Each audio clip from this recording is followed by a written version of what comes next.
भाई, application of trigonometry हम लोग कर रहे हैं। एप्लीकेशन ऑफ ट्रिग्नोमेट्री में हमारा पार्ट क्या क्या यूज होगा? दो तरीके के बेटा हमारे एंगल होते हैं। एक तो होता है जब हम आपका फ्रेंड आप नीचे खड़ा हुआ है और आपका फ्लोर घर जो है फर्स्ट फ्लोर पे है, तो नीचे से आवाज में बंटी नीचे आ जा, ठीक है ना भाई। तो जब नीचे से ऊपर देखेगा तो क्या बोलेगा? वो एंगल कौन सा है मेरा? एंगल ऑफ एलिवेशन है, तो वो यहाँ पे बनेगा बेटा। अब आप ऊपर ही खड़े हुए हो, तू चले जा यार, मम्मी आए तेरी चप्पल मार रही है, तो जब ऊपर से नीचे देख के बोलेगा उसको चले जा यार वापस, तो नीचे देखे तो क्या बोलते हैं इसको? डिप्रेशन बोलते हैं। ऊपर देखेंगे तो एलिवेशन, नीचे देखेंगे तो क्या होगा हमारा? डिप्रेशन हो जाएगा। क्वेश्चन नंबर 1 निकालिए बेटा, NCERT 9.1 exercise. A circus artist is climbing a 20-meter long rope which is tightly stretched and tied from the top of a vertical pole to the ground. Find the height of the pole if the angle made by the rope with the ground level is 30 degree. और इसमें है क्या चीज? आपके पास एक पोल है, रोप को हमने ग्राउंड पे आपका टाई कर दिया है, तो आपके पास एक ट्रायंगल बन जाएगा। आपके पास गिवन है 20 मीटर लॉन्ग रोप, तो जो रोप होगी हमारी वो ये वाला पार्ट हो जाएगा। यहाँ पे जो हमारा एंगल बन रहा है, दिस एंगल इज 30 डिग्री। हमें हाइट ऑफ द पोल निकालना है, तो इस एंगल के हिसाब से सामने वाला क्या है? परपेंडिकुलर है, और ये हमारा क्या होगा? हाइपोटेनस। परपेंडिकुलर और हाइपोटेनस का रिलेशन हो जाएगा साइन। तो sine 30 is equal to h upon में 20। साइन 30 is 1/2 is equal to h upon 20। So height of the pole is 10 metres. Clear है? और यहाँ पे हमारा एक पार्ट गलत क्या है, हमने ना स्टार्टिंग में लिखना पड़ेगा, आपको ट्रायंगल को लेबल करना पड़ेगा। This triangle A B C, A B क्या रिप्रेजेंट कर रहा है? A B represent the height of the tower, तो आपको लिखना पड़ेगा let A B represent the height of the tower and A C is the rope. Question number 2, a tree breaks due to storm and the broken part bends so that the top of the tree touches the ground making an angle of 30 degree. हमारे पास एक tree है, ground air बना दिया level हमने, तो पूरे का पूरे जो ट्री है, ट्री की जो हाइट है वो हमारे पास बेटा h मीटर्स है। अब वो कह रहा है tree breaks due to storm, तो कहीं पे हवा चली है यहाँ से, तो यहाँ पे हम लोग पढ़ रहे थे the distance between the foot of the tower to the point where it touches the ground is 8 metres.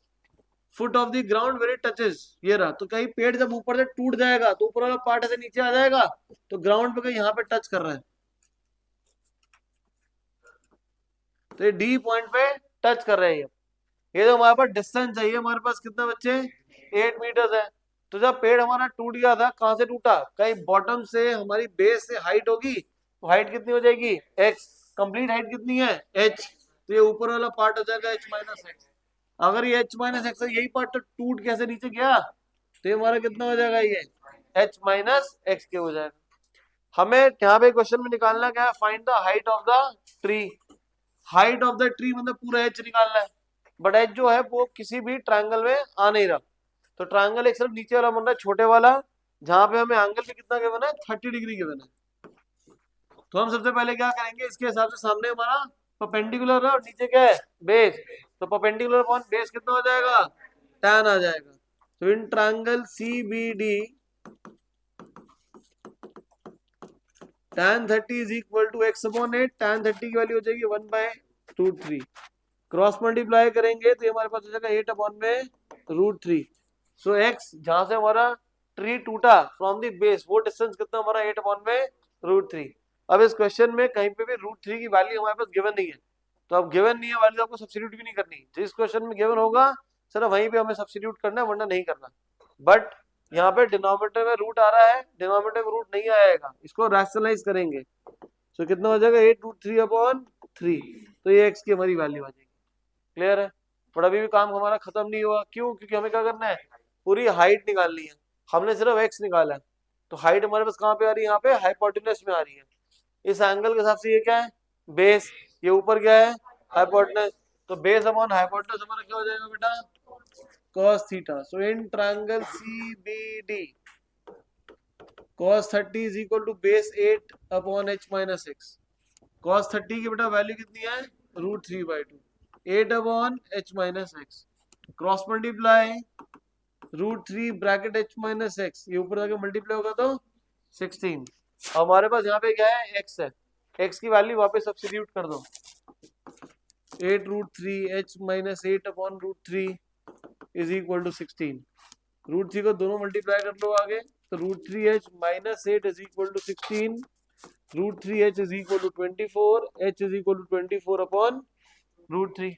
अब डिनोमिनेटर में रूट होगा नहीं तो हम इसको रैशनलाइज कर लेंगे, तो हमारे पास आ जाएगा बेटा 8√3 मीटर। क्लियर है?